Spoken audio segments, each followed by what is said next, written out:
பலத்தை அம்பு கொண்டு அசங்கென்றால் அசங்குமோ நம்பமற்ற பார்க்கடல் கலங்கென்றால் கலங்குமோ இன்பமற்ற யோகியை இருளும் வந்து அணுகுமோ செம்பொன்னம்பலத்துளே தெளிந்ததே சிவாயமே ஓம் நமச்சிவாய ஓம் நமச்சிவாய ஓம் நமச்சிவாய ஓம் நமச்சிவாய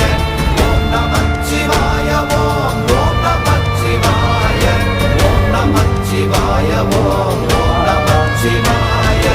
உப்பெனும் எழுத்தினால் அகண்டம் ஏழுமாகினாய் உப்பெனும் எழுத்தினால் உருத்தரித்து நின்றனை மப்பெனும் எழுத்தினால் வையகம் அமர்ந்ததே சிவாயமே